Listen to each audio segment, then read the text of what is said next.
Video आहे काय photo आहे? नमस्कार. या ठिकाणी आपण आज भारतीय जनता पार्टीच्या 46व्या स्थापना दिनाच्या निमित्तानं तुळजापूर तालुक्यातील भारतीय जनता पार्टीच्या काही कार्यकर्त्याशी वार्तालाप करणार आहोत की नेमकं भारतीय जनता पार्टीची ही परंपरा आणि ही चाललेली वाटचाल त्यांनी कशी अनुभवली आहे. याच्यामध्ये आज आपल्यासोबत आहेत भारतीय जनता पार्टीचे ज्येष्ठ नेते बाळासाहेब शामराज, त्याचबरोबर जिल्ह्याचे उपाध्यक्ष शिवाजीराव बोधले आणि माजी शहराचे सरचिटणीस उमेशजी गवते.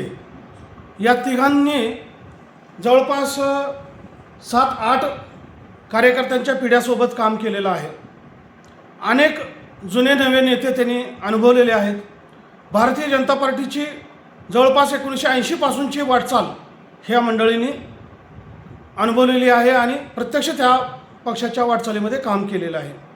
हे करत असताना आज ज्यावेळेस 46 वर्षानंतर पक्षाच्या स्थापना दिन साजरा होतो आहे आणि देशामध्ये प्रधानमंत्री नरेंद्र मोदी, त्याचबरोबर केंद्रीय गृहमंत्री अमित शहा यांच्या नेतृत्वाखाली केंद्र सरकार देशामध्ये काम करत आहे.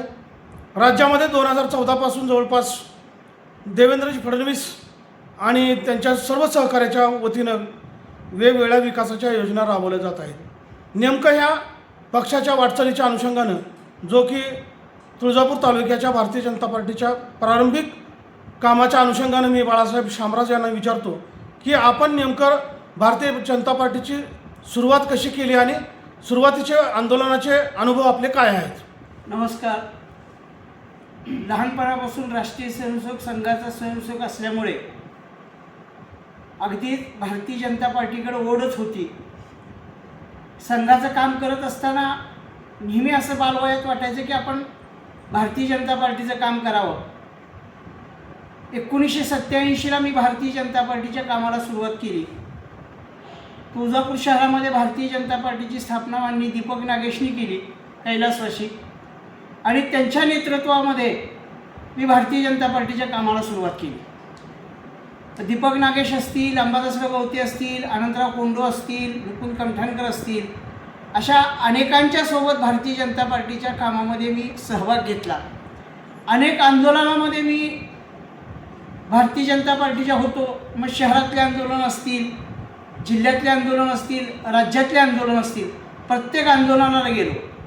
मग देशातले देखील आंदोलन असतील, मग राम जन्मभूमीचं आंदोलन असेल, डंकेल प्रस्तावचं आंदोलन असेल, त्याच्यानंतर शेतकऱ्यांचा मोर्चा नागपूर आणि मुंबईला गोपीनाथ मुंडेंनी काढला कर्जमुक्तीचा. बैलगाडीतून कर्जमुक्तीचे फॉर्म मंत्रालयावर घेऊन जाणारे गोपीनाथ मुंडे त्यांच्याही या आंदोलनामध्ये सहभागी झालो. मुरली मनोहर जोशींनी जी लाल चौकामध्ये तिरंगा फडकावायची रॅली काढली होती जम्मू काश्मीरला, त्याही आंदोलनात गेलो. भारतीय जनता पार्टीच्या प्रत्येक कामामध्ये अगदी दिवसा आणि रात्र अशा स्वरूपाचं काम केलं. अनेक लोकांना भारतीय जनता पार्टीमध्ये तुळजापुरामध्ये आणलं आणि ती संघटना बळकट करण्याचं काम केलं. या सगळ्या वाटचालीमध्ये जो त्यावेळेसचा अनुभव आहे तो आज पक्षाला किती उपयोगी पडतो आहे. ते जे काम उभं टाकलं त्या कामामुळंच आज पक्ष सत्तेमध्ये आहे आणि अनेक लोकांचा सहभाग आत्ता आपल्या पक्षामध्ये आलेला आहे, लोकांनी घेतलेला आहे.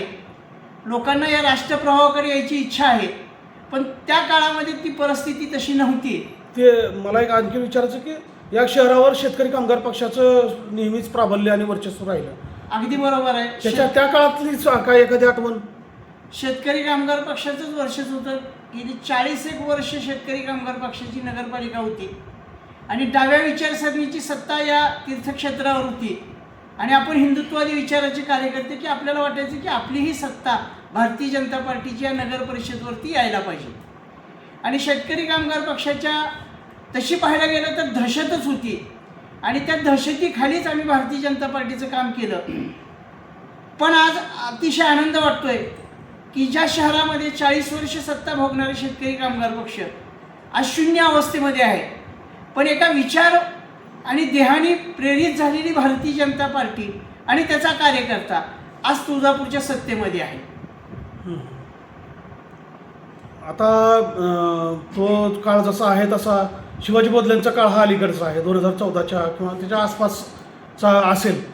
तर शिवाजीराव, आपण भारतीय जनता पार्टीकडे कशा पद्धतीनं आकर्षित झालात आणि कसा तुमचा पक्षामध्ये प्रवेश झाला आहे?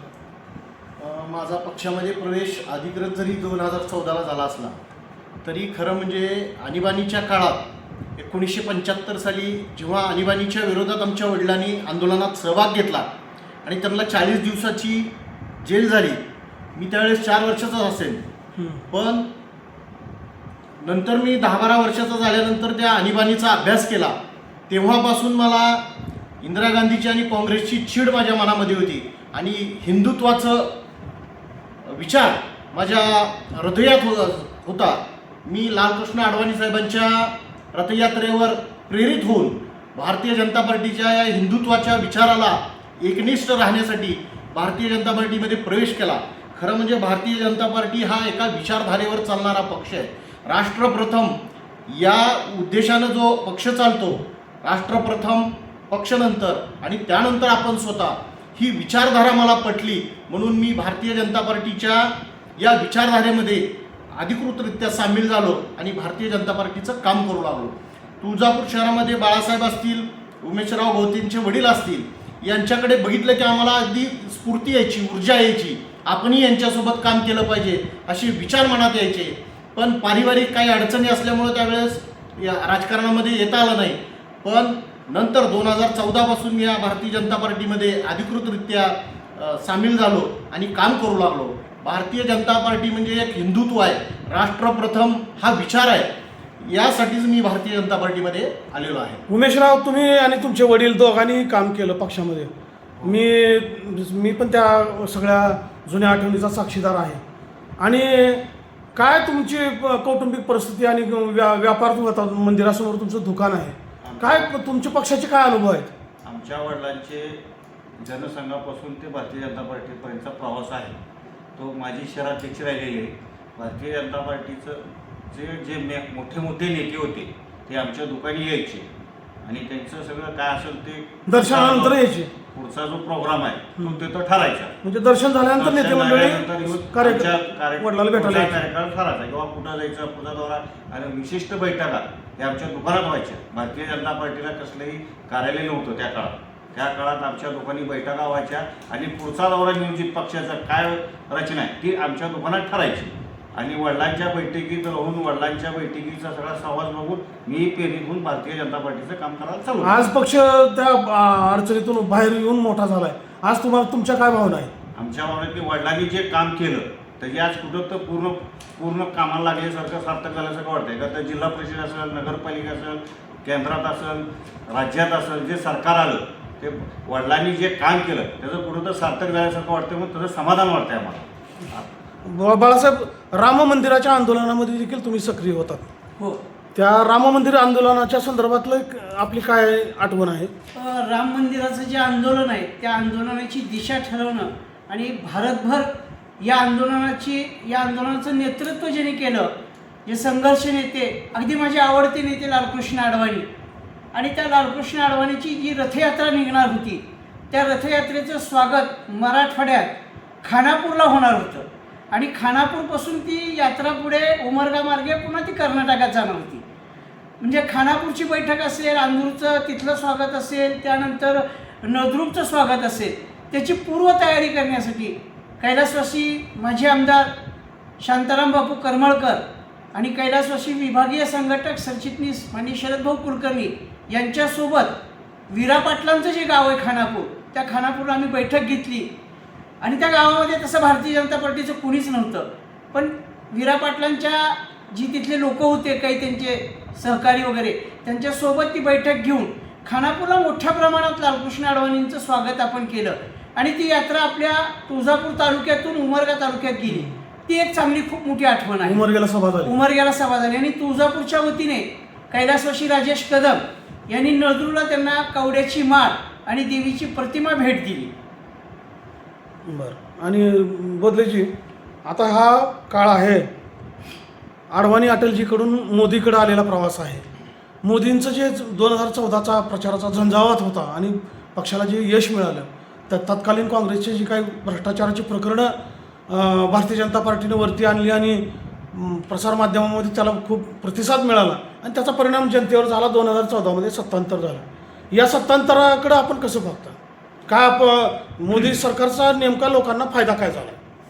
खरं म्हणजे मोदी सरकारचा लोकांना फायदा, राष्ट्रावर प्रेम करायचं हे जनतेने शिकलं. जनतेला तळागाळापर्यंत मोदी हे कळाले.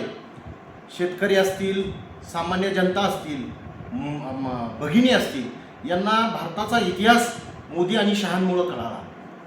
खरं म्हणजे ह्या राष्ट्रीय काँग्रेसनं गेली 75 वर्ष आपल्याला आंतरराष्ट्रीय स्तरावर कुठल्याही पद्धतीनं सामान्य जनतेपर्यंत माहिती मिळू दिली नाही.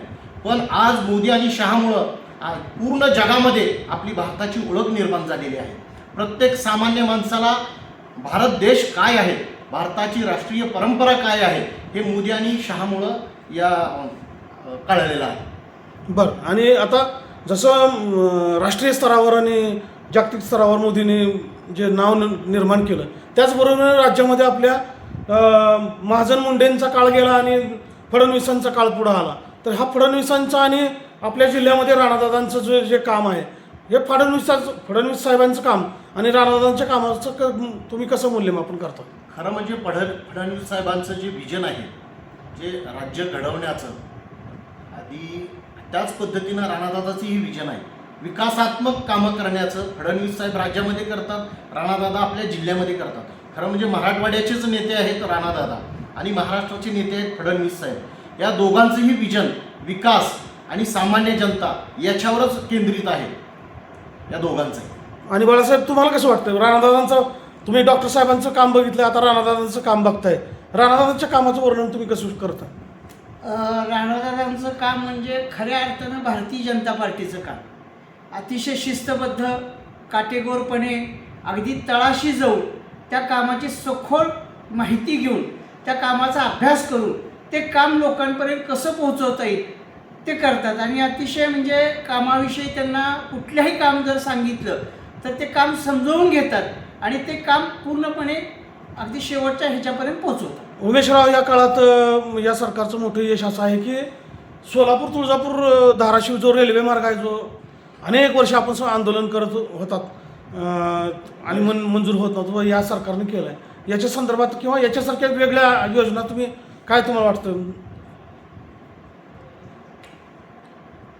रेल्वे सोलापूर ते धाराशिव रेल्वे मार्ग हा चालू झाला. हे माननीय पंतप्रधान मोदी साहेबांच्या 2014च्या विधानसभेच्या सभेच्या टायमाला त्यांनी जी घोषणा केली ते पूर्ण झालं. हे सर्व जनतेला चांगली एक व्यापारी म्हणून तुम्हाला त्याचा काय फायदा होईल? फायदा होईल ना. व्यापाऱ्यांना भाविक वाढल्यामुळे व्यापारपेठ वाढणार. व्यापारी वाढल्या भक्त निवास असतील, प्रसादांची दुकानं असतील, हॉटेलची दुकानं असतील, हे सर्व हॉटेल व्यवसाय असेल, हे सगळ्यांना भरपूर प्रकारचं कस्टमर मिळणार आणि त्यामुळे मानधन मिळणार. बाळासाहेब, ह्या सगळ्या वाटचालीमध्ये जो पक्षाचा म्हणजे हे आहे, जनाधार आहे, तो प्रचंड मोठ्या प्रमाणात वाढलेला आहे. लोकांच्या अपेक्षा देखील तेवढ्याच वाढलेल्या आहेत. आणखीन असं काय वाटतं की तुम्हाला की पक्षानं या गोष्टीकडे लक्ष द्यावं एखाद्या, जे आज दिसत नाही? आता तसं तर काही म्हणता येणार नाही, पण विशेषतः मला असं वाटतं की शेतकऱ्याचा शेतमालाला भाव देण्याचा जो विषय आहे, त्याच्याकडे आपण कसं बघता? शेतकऱ्याविषयी धोरण अतिशय चांगलं आहे. ज्या पक्षाच्या निर्मितीत शेतकरी कामगारांसाठी झाल्या, पण त्यांनी कुठल्याही प्रकारचं शेतकऱ्याचं कल्याण केलं नाही. पहिलं सरकार असेल मोदींचं, जी शेतकऱ्यांना पेन्शन दिली, मग ती राज्याची पेन्शन असेल, केंद्राची पेन्शन असेल, त्याच्यावरती पीक विमा असेल, म्हणजे ज्या गोष्टीसाठी गोपीनाथ मुंडेंनी संघर्ष केला, ज्या गोपीनाथ मुंडेंनी पाशा पटेलला शेतकरी नेता म्हणून भारतीय जनता पार्टीत घेतलं आणि आज पाशा पटेल केंद्रामध्ये शेतकरीविषयी धोरण अतिशय चांगल्या पद्धतीनं राबवत आहेत आणि ते मोदीपर्यंत पोहोचवत आहेत. खऱ्या अर्थानं शेतकऱ्याला न्याय देण्याचं काम असेल, म्हणजे ते पीक विम्याचं असेल, पेन्शनचं असेल, हमीभावाचं असेल, अगदी बारीक बारीक गोष्टीचं शेतकरीविषयी जे धोरण आहे ते मोदींचं अतिशय चांगलं आहे. नाही, विरोधक जी टीका करतात की हे सरकार उद्योगपतींचं आहे, शेतकऱ्यांच्या हिताचं नाही आहे, त्याच्याबद्दल काय वाटतं? आत्ता विरोधकांकडे कसलाही विजन नाही, कसलाही अजेंडा नाही. फक्त आज ते फडफड करतायत म्हणून ते शेतकऱ्यांचा विषय घेत आहेत, पण खऱ्या अर्थानं शेतकऱ्याला न्याय देण्याचं काम भारतीय जनता पार्टीने केलेलं आहे. बरं. आणि जे आपल्या स्थानिक पातळीवर जो बदल झालेला आहे, आता स्थापना दिनाच्या निमित्तानं आपण थोडं जिल्ह्याकडं आणि तालुक्याच्या प्रश्नावर जर बोलायचं म्हटलं तर आत्ता आपण म्हणल्याप्रमाणे रेल्वेचा प्रश्न आपला आता मार्गी लागला आहे. जवळपास 29पर्यंत रेल्वे येईल असं वाटतंय. तर रेल्वे हा कसा महत्त्वाचा आहे शिवाजीराव? रेल्वेचा मुद्दा किती महत्त्वाचा आहे आपल्यासाठी? रेल्वेचा मुद्दा अतिशय तुळजापूर शहरासाठी, धाराशिव जिल्ह्यासाठी खूप महत्त्वाचा आहे. कारण रेल्वेमुळं आपल्या जिल्ह्याचा इतका मोठा विकास होणार आहे. रेल्वेमुळं प्रत्येक शेतकऱ्याचा हमीभावाला पिकाला हे मार्केट मिळणार आहे आणि तुळजापूर शहराचा विकास या रेल्वेमुळं फार प्रचंड प्रमाणात होणार आहे. माननीय राणादादा यांनी प्रसाद योजनेअंतर्गत हे तुळजापूर तीर्थक्षेत्र केंद्राच्या ह्याच्यात घातलेलं आहे. त्याच्या मार्फत 1865 कोटीचा निधी तुळजापूर शहरासाठी आलेला आहे आणि तुळजापूर शहराचा विकास आणि हे रेल्वे याचं समीकरण अतिशय चांगल्या पद्धतीने होणार आहे. तुळजापूर शहरातील व्यापारी असतील, जनता असेल, पुजारी असेल आणि तुळजापूर शहरावर जे अवलंबित आहेत इतर तालुक्यातली गावं, त्यांचाही प्रचंड प्रमाणात विकास होणार आहे. आणि दुसरं म्हणजे बाळासाहेब आणि उमेशराव, शासनाच्या एवढ्या योजना आहेत, आपल्याला योजना त्या माहीत देखील नाही आणि कोट्यावधी त्याचे लाभार्थी आहेत. हे जे BJPला यश मिळतं आहे ते वेगवेगळ्या योजनांचे जे लाभार्थी आहेत ज्यांना थेट त्यांच्या खात्यापर्यंत लाभ मिळतो त्याचा हे परिणाम आहे असं वाटतंय का? कारण कधी लोकांना काय वाटतं की बाबा मशीनमध्ये बिघाड केला किंवा मशीन मॅनेज आहे हे जे म्हटलं जातं त्याला विरोध म्हणून अशी आज आपल्याला चर्चा करता येईल का की ह्या सगळ्या ज्या केंद्राच्या राज्याच्या वेगवेगळ्या योजना आहेत त्याची किती मोठी लोकसंख्या आहे आणि किती लाभार्थी आहेत त्याचा कधी अनुमान तुम्हाला आले का? 100%. मुळात ह्या योजनेचा फायदा अगदी शेवटच्या घटकापर्यंत पोचला म्हणून भारतीय जनता पार्टीकडे तो वर्ग वळाला आणि त्यांनी मतदान केलं. बिनबुडाचे आरोप करणं, मशीन बिघाड आहे वगैरे किंवा मशीनमध्ये काहीतरी विशिष्ट हे केलं आहे आणि म्हणून भारतीय जनता पार्टी येते, हे सगळं चूक आहे. साध्या साध्या गोष्टी आहेत त्या लोकांपर्यंत पोचवल्या.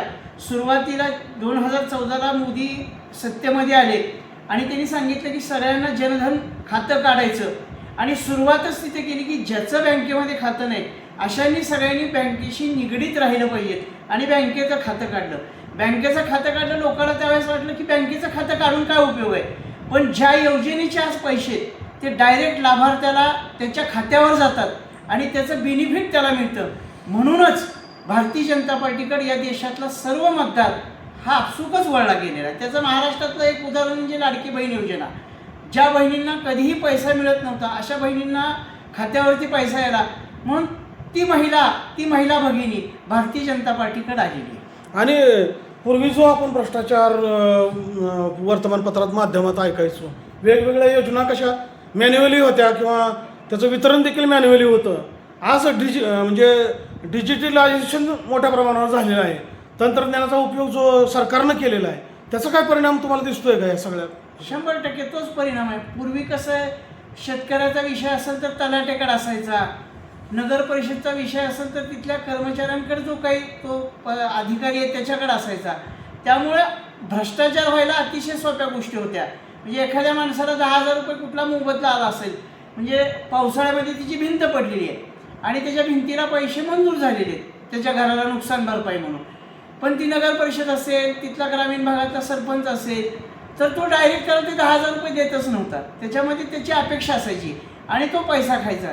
त्यामुळे मोदी सरकार आल्यापासून या सगळ्या तंत्रज्ञानाचा वापर करून त्या माणसाला डायरेक्ट खात्यावरती पैसे गेल्यामुळे खूप फायदा झालेला आहे. हे आता हे वर्ष संघ शताब्दी वर्ष आहे आणि भाजपच्या स्थापना दिनाची आपण चर्चा करतो आहोत. तुळजापूरमध्ये भाजपची सत्ता आहे, कमळ फुललेलं आहे. विनोद पिटू गंगणे यांच्या नेतृत्वाखाली भारतीय जनता पार्टीनं मोठं यश नगरपालिकेच्या निवडणुकीमध्ये मिळवलं.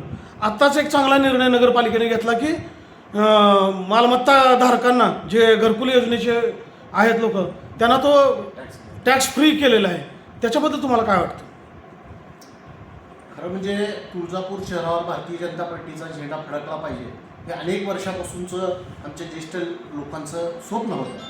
ते राणादादाच्या माध्यमातून, विनोद पिटूबाया गंगणे यांच्या माध्यमातून 18 नगरसेवक आणि 1 नगराध्यक्ष असा भारतीय जनता पार्टीचा झेंडा नगरपालिकेत फडकला. आणि विनोद कुटुंबैया यांनी हे युवकाचं प्रेरणास्थान आहे. त्यांनी आता घरकुल योजनेचे जे लोक बांधकाम करणार आहेत त्यांच्यासाठी बिना मोबदला बांधकाम परवाना ते देण्याचं ठरवलं. अतिशय स्तुत्य उपक्रम त्यांनी हाती घेतलेला आहे. तुळजापूर शहरासाठी त्यांचं विजनही राणादादांसारखंच आहे. तुळजापूर शहराचा विकास या 5 वर्षात अतिशय चांगल्या पद्धतीनं नगराध्यक्ष असतील, आमदार असतील यांच्या माध्यमातून होणार आहे. आता ह्याच कार्यकाळामध्ये तुळजापूर असेल, पंढरपूर असेल, मी तर काल कोल्हापूरची बातमी पाहिली. त्याच्यानंतर म्हणजे सगळेच मंदिराचे कॉरिडॉर व्हायलेले आहेत. आता उज्जैनच्या धर्तीवर आपण म्हणलो आपल्याला उज्जैनच्या धर्तीवर करायचं आहे. त्याच्यानंतर आपल्यामध्ये काही म्हणजे दप्तर दिरंगाई म्हणा किंवा आपली अजून एक मुखानं एक मान्यता त्या आराखड्याला नाही. परंतु आता मंदिराचं कामकाज सुरू आहे. शहराच्या विकासाचं आणखीन पुढचा टप्पा आहे. 1, 2, 3 टप्पे राणादादांनी केलेले आहेत. आमदार राणा जगजितसिंह पाटील यांना तुळजापूरचा निश्चित विकास करायचा आहे आणि तो करण्याच्या अनुषंगानं तुमच्या काय सूचना आहेत का? सूचना म्हणजे खरं तर राणादादांनी खूप मोठा अभ्यास केलेला आहे. त्यांना शहरातील व्यापाऱ्यांचा, जनतेला कुठल्याही या विकासामुळे त्रास होऊ नये, त्यांना बाधा पोचू नये, त्यांची कुठली दुसरी व्यवस्था काय करता येईल या गोष्टीचा विचार करण्यासाठी थोडासा विलंब होत आहे. खरं शहराचा विकास तर करायचा आहे, पण लोकांना त्रास होऊ नये, या लोक बाधित होऊ नयेत, बाधित झालेल्या लोकांना त्यांची काय व्यवस्था करता येईल याच्यासाठी थोडासा या उपक्रमाला विलंब होत आहे. विकास तर तुळजापूर शहराचा होणारच आहे. बाळासाहेब, अगोदर पण मास्टर प्लॅन झालेले आहेत, विकास झालेला आहे. त्याच्यामध्ये आणखीन काय सुधारणा करण्याची आवश्यकता आहे का? अनेक सुधारणा करण्याची आवश्यकता. 1989ला कमांड वेस ते महाद्वार असा मास्टर प्लॅन झाला.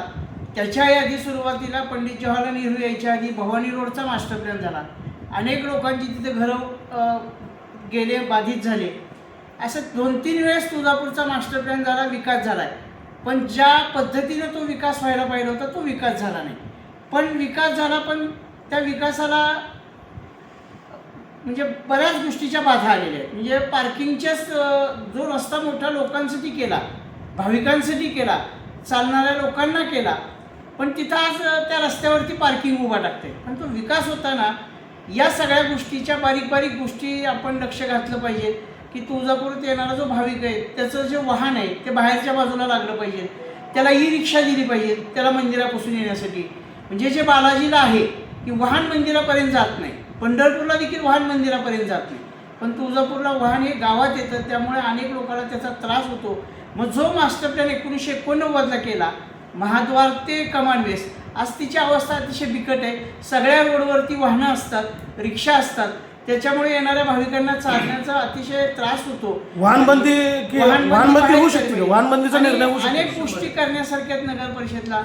वन वे केला पाहिजे, वन वे केल्यानंतर लोकांना त्रास होणार नाही, अशा अनेक गोष्टी करू शकतो. व्यापाऱ्यांच्या काय अपेक्षा आहेत या विकास आराखड्याच्या अनुषंगाने? अपेक्षा आहे की व्यापार वाढला पाहिजे, विकास कामं झाली पाहिजे. सगळ्या गोष्टीतल्या विकास कामं हे काळाची गरज आहे. तुळजापूरला विकास कामाला काळाची गरज आहे. विकास कामे झाली पाहिजे. तुळजापुरात मोठा व्यापाऱ्याच्या अपेक्षा काय आहेत? व्यापाऱ्यांच्या अपेक्षा व्यापार वाढला पाहिजे. या विकास कामासाठी व्यापारी टिकला पाहिजे आणि व्यापाऱ्यांच्या आणि तुमच्या जागा जाणार असतील तर जागा जाणार असेल तर त्याला व्यापाऱ्यांच्या संमतीनं द्यायला तयार आहेत व्यापारी तसे. होय. व्यापाऱ्यांना व्यवस्थित तुम्ही तिथल्या तिथंच समजा आम्हाला तिथंच व्यापाऱ्यांसाठी व्यापारी करून देत असाल स्टॉल वगैरे, तिथं व्यापारी द्यायला तयार आहे. तुळजापूर शहरामध्ये जो विकास होणार आहे आता त्याच्यामध्ये प्राधिकरणातला जो राहिलेला रस्ता आहे हुतात्मा स्मारक ते पवनार गणपती 40 फुटाचा रस्ता आहे, अतिशय तुळजापूर शहरासाठी तो उपयोगी आहे. त्याच्यासाठी सुरुवातीलाच तो रस्ता करावा, म्हणजे इतर कामं करत असताना त्या रस्त्याचा वापर होईल. आणि शहरामध्ये जे गेट लावले ते गेट अजून थोडेसे बाहेर घेऊन त्या गेटच्या आतमध्ये कुठलाही हॉकर्स किंवा गाड्या यात्रेकरूच्या आलेल्या नाही पाहिजे. ही एवढीच माझी अपेक्षा आहे. भारतीय जनता पार्टीच्या वाटचालीचा आपण आढावा घेत असताना आणि या स्थापना दिनाच्या निमित्तानं चर्चा करत असताना तुळजापूर शहरामध्ये आज भारतीय जनता पार्टीचं जे वर्चस्व आहे, नगराध्यक्ष विनोद पिटू गंगणे आणि त्यांचे सर्व सहकारी यांच्या सरकारकडून देखील खूप अपेक्षा आहेत. जसं सरकार जनतेच्या अपेक्षा नगरपालिकेकडून असतात तसं नगरपालिकेच्या अपेक्षा शासनाकडे आहेत. कारण यात्रा अनुदान असेल किंवा शासनाकडून मिळणारा निधी असेल तो वेळेमध्ये मिळाला पाहिजे, तरच लोकांच्या अपेक्षा पूर्ण होणार आहेत. प्रत्येक नगरसेवकाला वाटतं की आपल्या प्रभागाचा विकास व्हावा, त्यामुळे प्रत्येक नगरसेवक आपापल्या भागाचा विकास करण्यासाठी प्रयत्न करत असतात. या सगळ्या विकासाच्या वाटचालीमध्ये धाराशिव जिल्ह्यामध्ये भारतीय जनता पार्टीने जो काही घडदोड केलेली आहे, 80पासून या जिल्ह्यामध्ये एक विरोधी पक्ष म्हणून काम केलं भाजपनं, परंतु आज भारतीय जनता पार्टी हा सत्ताधारी पक्ष आहे. सौभाग्यवती अर्चनाताई पाटील या जिल्हा परिषदेच्या जिल्हा अध्यक्ष झालेल्या आहेत. या स्थापना दिनाच्या निमित्तानं त्यांचं देखील या ठिकाणी आपण अभिनंदन करूया. कारण नगराध्यक्ष असतील, जिल्हा परिषदेचे अध्यक्ष असतील, आमदार असतील, राज्य सरकार असेल आणि केंद्र सरकार असेल, म्हणजे किती पातळीवर भारतीय जनता पार्टीने यश मिळवलेलं आहे. या सगळ्या यशाच्या पाठीमागं गाव पातळीवर काम करणारा कार्यकर्ता आहे आणि प्रत्येक गावामध्ये भाजपचं नेतृत्व करणारा नेता आहे. या सगळ्या वाटचालीमध्ये अनेक जिल्ह्यातील जिल्हाध्यक्ष असतील किंवा जिल्ह्यातील कार्यकर्त्यांनी कामकाज केलेलं आहे, कष्ट केलेलं आहे. त्याच्याविषयी बाळासाहेबांनी थोडंसं सांगावं की हा शेवटचा भाग आहे. आपण जिल्हा पातळीवर जे भाजपनं काम केलं ते सांगावं. भारतीय जनता पार्टीच्या धाराशिव जिल्ह्याचे पहिले अध्यक्ष कैलासवासी मुरलीधरराव तरकशे, भारतीय जनता पार्टीचे कोंडाप्पा कोरे तेही अध्यक्ष राहिलेले आहेत. अशा अनेक जिल्हाध्यक्षांनी या धाराशिव जिल्ह्यामध्ये आपल्या पक्षाच्या योगदानात अतिशय महत्त्वाची कामगिरी बजावलेली आहे. त्याच्यामध्ये कोंडाप्पा कोरे, मिलिंद पाटील, माननीय सुजित ठाकूर, खंडेराव चौरे, संजय निंबाळकर, नितीन काळे आणि आत्ता सध्या दत्ताभाऊ कुलकर्णी अशा अनेकांनी भारतीय जनता पार्टीच्या धाराशिवच्या संताजी चालुक्य असतील, अशा अनेक लोकांनी भारतीय जनता पार्टीच्या या कामामध्ये मोठं योगदान दिलं आहे आणि प्रत्येकाने आपल्या आपल्या पद्धतीनं भारतीय जनता पार्टीचं काम वाढवण्यासाठी प्रयत्न केलेले आहेत. त्यामध्ये या जिल्ह्याचे नेते म्हणून किंवा प्रदेश पातळीवर ज्यांनी भारतीय जनता पार्टीचं नेतृत्व केले ते या जिल्ह्याचे सुपुत्र, माजी नगराध्यक्ष म्हणून ज्यांनी परंड्यामध्ये सर्वात कमी वयाचे नगराध्यक्ष म्हणून होण्याचा मान मिळवला असे आदरणीय सुजितसिंह ठाकूर साहेबांच्या विषयीचे काय अनुभव असतील तर सांगावेत. एक युवक नेतृत्व भारतीय जनता पार्टीला धाराशिवमध्ये मिळालं, तसं संघ माध्यमातून ठरवल्यामुळं सुजित ठाकूरांचा भारतीय जनता पार्टीत प्रवेश झाला आणि त्यांना घडवण्यामध्ये मिलिंद पाटलाचा फार मोठा वाटा आहे. आणि सुजित ठाकूर साहेबांनी या धाराशिव जिल्ह्यामध्ये अनेक मोठे भारतीय जनता पार्टीमध्ये बदल केले, अनेक लोकांना भारतीय जनता पार्टीमध्ये प्रवेश दिला आणि भारतीय जनता पार्टी धाराशिवमध्ये भक्कम करण्याचं काम जर कोणी केलं असेल ते माननीय सुजित ठाकूर साहेबांनी केले. पद्धतीनं भारतीय जनता पार्टीच्या स्थापना दिनाच्या निमित्तानं आज आपण 31 मिनिटाची ही चर्चा केली. माननीय बाळासाहेब शामराज, माननीय शिवाजीराव बोधले, माननीय उमेशजी गवते यांनी या पक्षाच्या केलेल्या कामाची चर्चा केली. याच्यामध्ये विषय असाच होता की केवळ एक स्थापना दिनाच्या निमित्तानं भारतीय जनता पार्टीचा एक कार्यकर्ता म्हणून आपल्या भावना व्यक्त होणं एवढाच आजच्या या चर्चेमागचा हेतू होता. आणि या तालुक्याचे नेते आमदार राणा जगजितसिंह पाटील यांनी संपूर्ण तालुक्यामध्ये वेगवेगळ्या गावामध्ये वेगवेगळ्या योजना आज प्रशासकीय मान्यता करून पूर्ण केलेल्या आहेत. त्याचं उदाहरण द्यायचं झालं तर नळदुर्गला तहसील कार्यालयाचं सुरू करणं असेल किंवा हा रेल्वेचा प्रश्न असेल, त्याचबरोबर तुळजापूर शहराच्या विकासाचा प्रश्न असेल, नगरपालिकेच्या वेगवेगळ्या योजना असतील आणि ग्रामीण भागामध्ये देखील भरपूर योजना ज्या त्यांनी प्रशासकीय मान्यता केलेल्या आहेत, जिल्ह्यामध्ये केलेल्या आहेत. प्रत्येक तालुक्याला समोर ठेवून त्यांनी एक जिल्ह्याचं नेतृत्व राज्य पातळीवर केलेलं आहे. आगामी काळामध्ये राणादादांना देखील मंत्रिमंडळामध्ये संधी मिळावी अशा प्रकारची अपेक्षा या संघ शताब्दी आणि स्थापना दिनाच्या निमित्तानं आपण सर्वजण देऊयात. राणादादांना आणि अर्चनाताईंना, अर्चनाताई देखील आता कॅबिनेट मंत्र्याचा दर्जा आहे, त्यांना जिल्हा परिषदेच्या अध्यक्ष आहेत. दोघांनी मिळून जिल्ह्याचा मोठा कायापालट करावा, गरीब माणसाला पाठबळ द्यावं आणि सर्वच पक्षाच्या अपेक्षा त्यांनी पूर्ण कराव्यात एवढी अपेक्षा व्यक्त करतो आणि थांबतो. डॉक्टर सतीश महामुनी, तुळजापूर.